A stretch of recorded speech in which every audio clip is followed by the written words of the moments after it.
A little about me. My name is Kevin Graves. I'm the proud father of Specialist Joseph A. Graves. He was killed in action 25 July of '06, Baghdad, Iraq.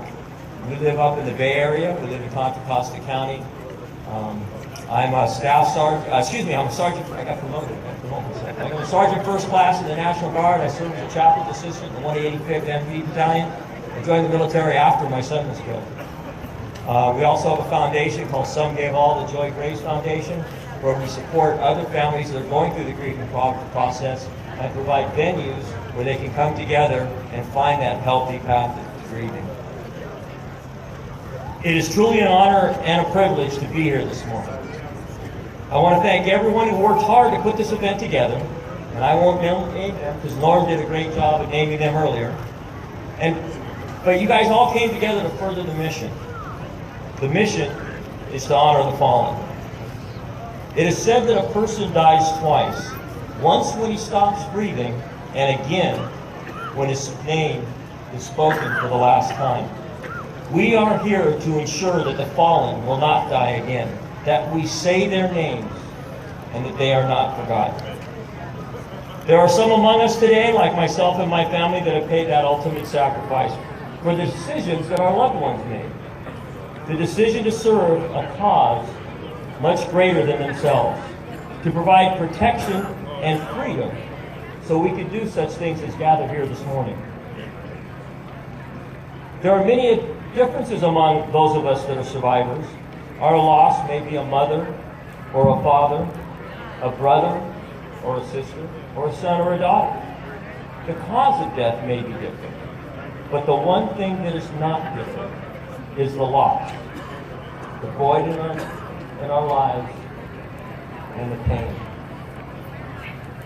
No one loss is any greater or less than another, and we all grieve in our own personal way.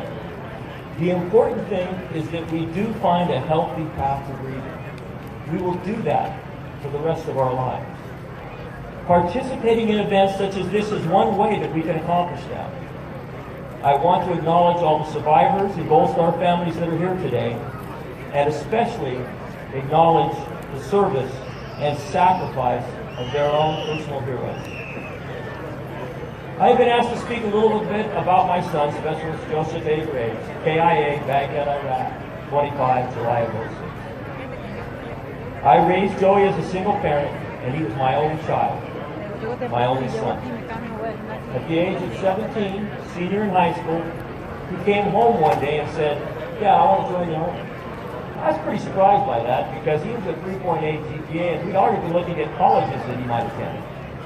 After a lengthy, and I mean lengthy, discussion with his recruiter, I respected his decision and actually signed the papers that day and put him in the military through the delayed entry program. He was not 18 yet and therefore could not enter into that legal commitment. Joey went through basic training at Fort Leavenworth, Missouri, went to jump school at Fort Benning, Georgia, where he jumped out of a perfectly good airplane, and he served a year in Korea. Then he went to Fort Hood, Texas, where he trained for deployment. Joey had chosen the military police with the ultimate goal that he would one day become an FBI agent. 6 weeks prior to his deployment, Joey came home here to California to be the best man at our wedding. It would be the last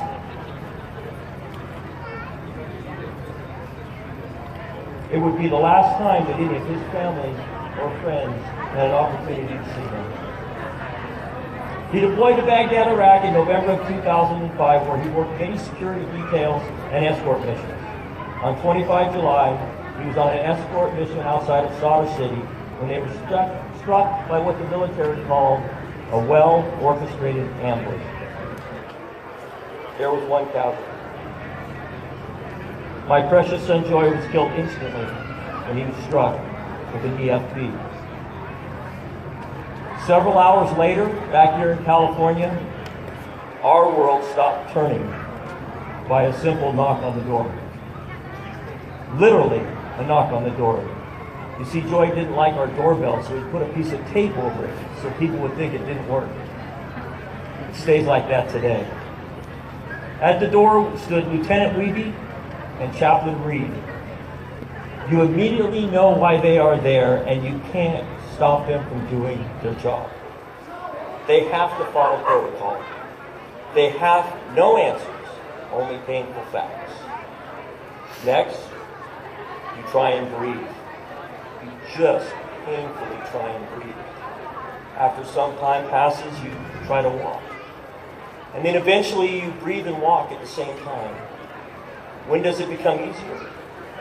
It doesn't. But you try and learn to do everything all over again. We will spend the rest of our lives learning to adjust to our new normal, learning to survive, and learning to grieve. For me, my healing comes from helping others heal. I'm a person of faith. I choose to believe that God has a better plan than I do. I may not understand it, but that belief in God, that faith, is what gets me through every day. So I wake up every day, and I don't always jump out of bed, but I wake up saying my son's name. Because the most important thing is that our loved ones are not forgotten, that we say their names, that we continue their legacy. I was back in Washington, D.C. last week and had an opportunity to have a conversation with General Dempsey. We were talking about Joey, and he made an interesting statement. He said, and I think this is interesting, he said, we must bloom where we are planted. And I had to think about that. But that's correct. As survivors, we did not choose to be planted here. But by participating in events such as this, we have an opportunity to bloom. So thank you for coming here to honor the fallen and acknowledge their sacrifice. Hashtag, never forget, hashtag, say their names. Have a great run and enjoy the journey. God bless.